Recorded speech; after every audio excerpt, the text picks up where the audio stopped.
اپنے بچوں سے ہم ایسی بولنے میں ہی خطا کر بیٹھتے ہیں، لیکن خطا اور گناہ میں فرق ہے۔ خطا وہ ہوتی ہے جو انسان باتوں باتوں میں کرتا ہے، لیکن یسوع مسیح کے اندر کوئی خطا کوئی گناہ ثابت پتہ ہے کیوں؟ 30 سال کی عمر تک یسوع مسیح اپنے زمینی جو اس کے ماں باپ تھے ان کے ساتھ وفادار ہے، اور ایسا ہے کہ یسوع مسیح نے 30 سال کی عمر کے اندر اپنے ماں باپ، اپنے بہن بھائیوں، کسی کے ساتھ کوئی ایسی لینگویج استعمال نہیں کی جو اس کے لیے خطا کا باعث بن سکتی تھی۔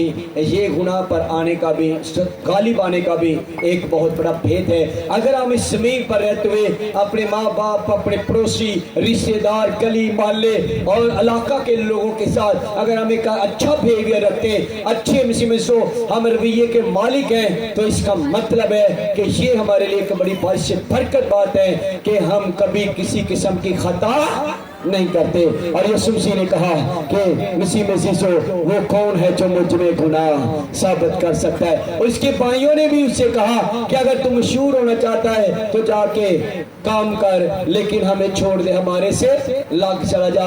ایسا بھی ہے کہ یسوع مسیح نے ان سے بھی کسی قسم کی کوئی بات نہیں کی۔ جب لوگ اسے پہاڑی سے گرانے والے تھے تو بائبل میں لکھا ہے وہ چھپ کر ان کے بیچ میں سے نکل گیا، لیکن یسوع مسیح نے وہاں پر بھی کوئی خطا نہ کی۔ آپ دیکھو سردار کہاں پڑے زور کے ساتھ، جنہوں پنجابی چ کہندے نا کہ بڑی ایسی گلاں کر دے گا جنہوں کہ کسی نے چڑھانا کہ شاید ہون ہی کوئی گل اپنے منہ کڈے، لیکن بائبل کہتی ہے آخری کلمات تک یسوع مسیح کامل رہا اور اس نے اپنی زبان مبارکہ سے کوئی ایسا الفاظ نہیں بولا جو اس کے لیے خطا کا باعث بن سکتا تھا۔ آج ہمیں اس بات پر بھی غور کرنی ہے کہ ہم باتوں باتوں پر خطا کرتے ہیں، لیکن مسیحو گناہ پر غالب آنا، یسوع مسیح گناہ پر بھی غالب آ گئے۔ یہ دوسرا دشمن تھا، اور تیسرا دشمن جو ہے وہ موت ہے۔ ابلیس کے سبب سے گناہ آیا اور گناہ کے باعث موت آئی۔ اب یہ تیسرا دشمن موت ہے۔ اب یسوع تیسرے دشمن پر بھی فتح پا رہا ہے۔ بائبل کے اندر لکھا ہے جب یسوع مسیح 3 دن قبر کے اندر رہا تو اس نے جا کر ان قیدی روحوں میں منادی کرنا شروع کر دی۔ کیا کرنا شروع کر دی؟ وہ سب سوئے ہوئے تھے، قبروں کے اندر تھے، اور عبرانیوں کے خط کے اندر لکھا ہے کہ جب یسوع مسیح مردوں میں سے جی اٹھا تو بہت سارے مقدسوں کے جسم اس کے ساتھ جی اٹھے اور قبریں پھٹ گئے، قبروں کے منہ کھل گئے اور بہت سے مقدسوں کے جسم جی اٹھے۔ لیکن پہلے یسوع مسیح پہلا پھل ہوا اور اس کے بعد آؤ۔ اس کا مطلب ہے کہ پہلا پھل جو ہے وہ یسوع مسیح ہے، اور اس کے بعد اس کے لوگ بھی جو ہے وہ پھل ہوں گے۔ اب دیکھتے ہیں یہ تیسرا دشمن موت ہے، کس طرح موت پر یسوع مسیح نے فتح پائی ہے۔ مسیح مسیح کلام میں لکھا ہے کہ موت کا لقمہ، موت فتح کا لقمہ ہو گئی۔ کیا ہو گئی؟ موت فتح کا لقمہ ہو گئی۔ اے موت تیری فتح کہاں ہے؟ اے موت تیرا ڈنگ کہاں رہا؟ موت کا ڈنگ گناہ ہے، موت کا ڈنگ گناہ ہے، مگر خدا کا شکر ہے جو ہمارے خدا یسوع مسیح کے وسیلہ سے ہم کو فتح میں بخشا گیا ہے۔ آمین۔ یسوع مسیح کے وسیلہ سے یہ ہمیں فتح میں بخشا گیا ہے۔ یہ تیسرا دشمن موت ہے۔ یسوع مسیح نے موت کو ہرا دیا، موت کو ناکام کر دیا، اور یہاں تک کہ بائبل میں لکھا ہے کہ اس نے موت کی موت کر دی، موت کو بھی مار دیا اور اس کے ڈنگ کو ختم کر دیا۔ اب موت کا ڈنگ ہے، موت کا ڈنگ پتہ کیا ہے؟